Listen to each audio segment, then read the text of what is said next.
Hello guys! Hi! O diba, nag-vlog pa rin ako.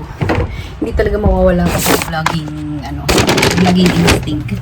Wala lang, sinipag lang akong mag-vlog kasi meron akong gustong ipakita sa inyo. And then, natutuwa kasi akong yung bra ko guys, inapik ko. Bra ko yan.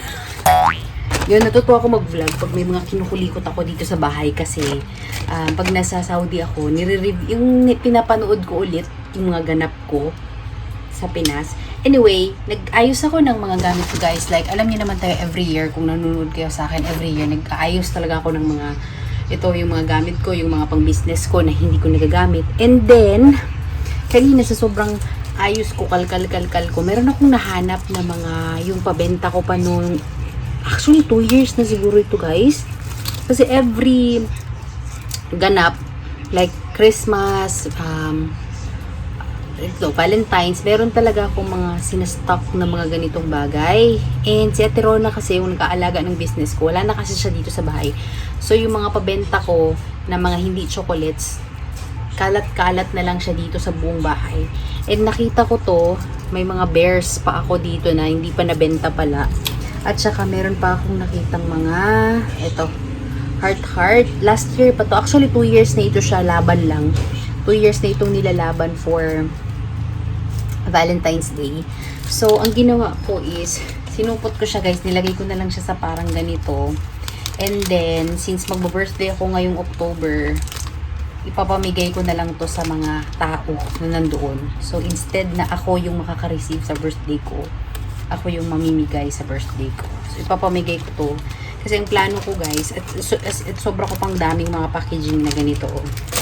Kasi kung nanonood kayo sa aking mga TikTok accounts, Facebook, nag-stop na akong magbenta ng chocolates. Like for good ko na yun guys, hindi na ako magbebenta ng chocolates. Nag-change na yung route ko. Ako ay magbebenta na ng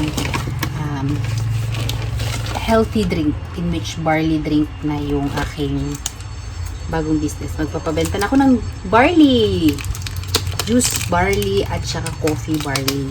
Nagsiship sila. Mas lalo na sa Dubai, UAE, meron silang tabi. Kung alam niyo yung tabi, ito siya yung yung pwede kang mag-order tapos 4 months to pay siya na walang interest. May ganun din kasi sa Saudi eh.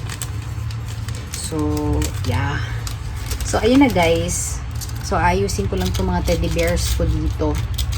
And then, meron din akong natuklasan kanina guys. Kanina sa sobrang kalkal ko, nakita ko yung packaging ko ng may paper bag ako kasi nung nagsa-start ako ng business guys, ang very first business ko kasi is nung 3rd year college, nag-start na ako ng business na introduce ko yung sarili ko sa business world.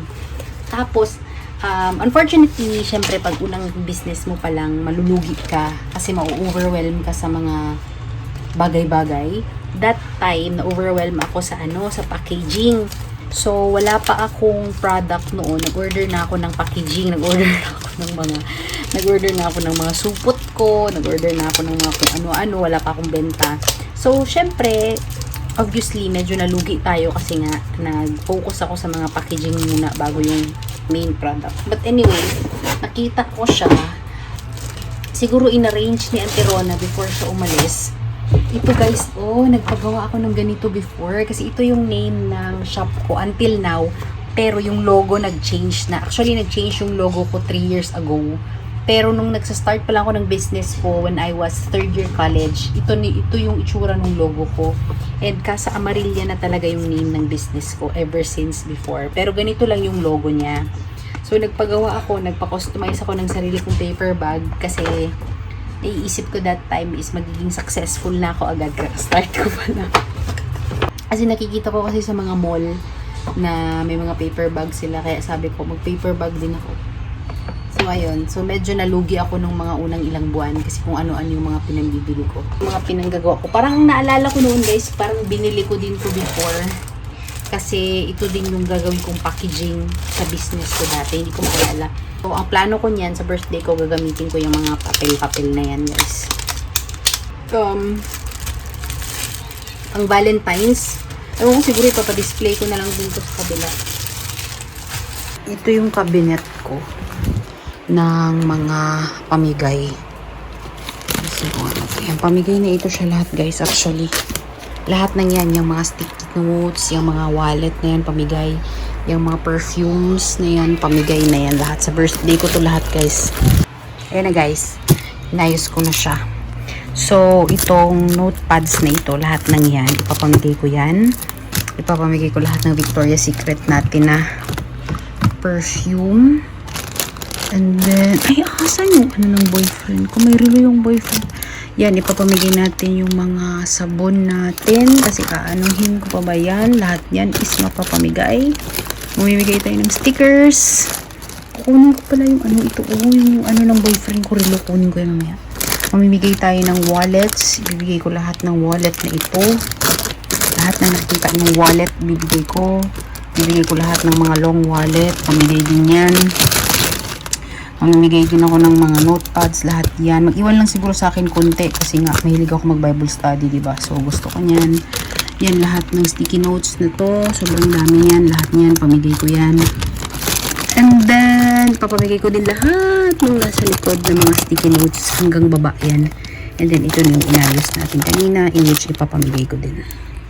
Alam niyo ba guys, actually, ang dami ko pang gagawin. Kailangan ko pa mag-impake kasi, ay, uuwi kami doon sa probinsya namin, yung sabi ko sa inyo, yung bahay namin. Siguro gagawa ko ng vlog. Hindi ko sure kung gagawa ko guys or ilalagay ko lang talaga siya doon sa, yung mga maliliit ko na vlog. Pero, uuwi kami sa Marbel and yun na yung bahay na pinapagawa.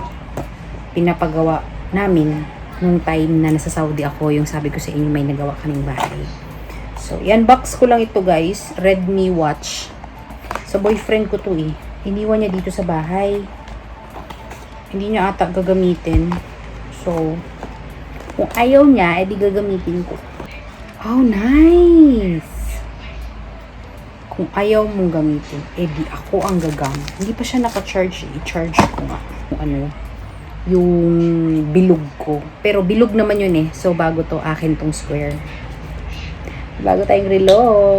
Okay guys, so katatapos ko lang mag-segregate ng damit ko para sa dadalhin ko bukas.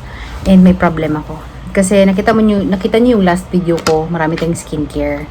And ayoko naman dalahin lahat ng skincare ko. So, kailangan piliin ko lang yung dadalahin ko. So, ang dadalahin ko lang doon sa Marbel is yung aking cleansing foam. Obviously, yung ating sunscreen. And yung ating moisturizer.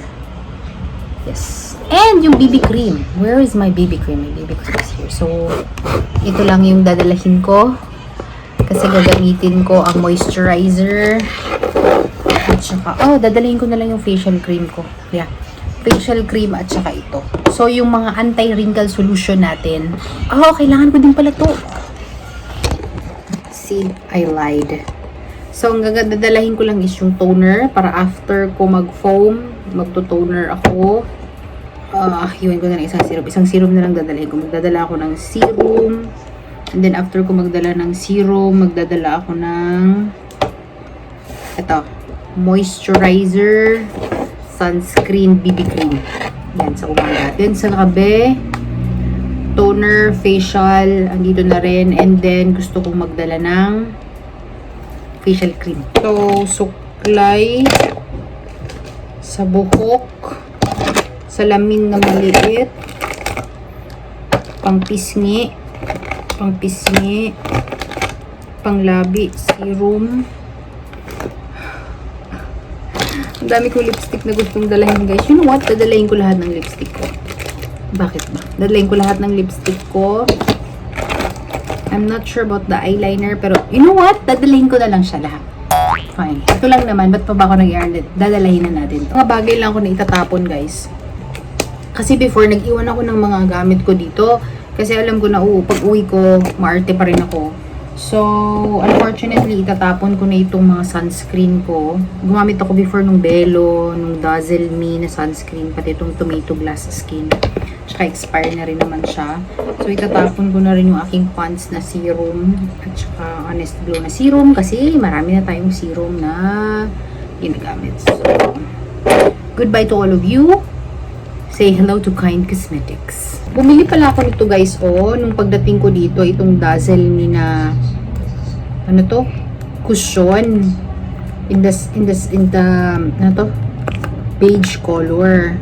Kaso guys, ang problema is meron na nga akong BB cream, 'di ba? So, feeling ko hindi ko na to magagamit. So, siguro ibibigay ko na lang to kay Sarah, yung kasamahan ko dito. So, ibibigay ko na lang to kay Sarah kasi nga may BB cream naman na ako. Tapos, ka-color ko din yung BB cream. So, most probably, hindi ko talaga gagamitin tong compact. Hindi ko talaga to nagamit, guys. As in, tingnan nyo, ano lang siya, o ganyan lang siya. Kasi, siguro 2 times ko lang siya nagamit sa aking pagmumuka. See? Guys, hi! Hindi pa pala naka-hi sa akin ng Hi! So, ayun na guys, na-impake ko na lahat. Ang kanina, ang last na ginawa ko is nag-ayos ako ng skincare ko.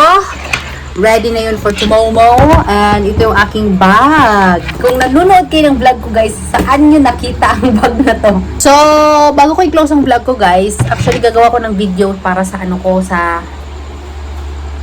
doon sa aking Facebook page. Kasi meron akong malaking unboxing na gagawin. And itong laking unboxing nito, try ko siya ilalagay within 2 minutes lang na i-unbox ko siya. Gusto ko yung style of unboxing ko ngayon, yung mabilisan lang. So, yun na guys!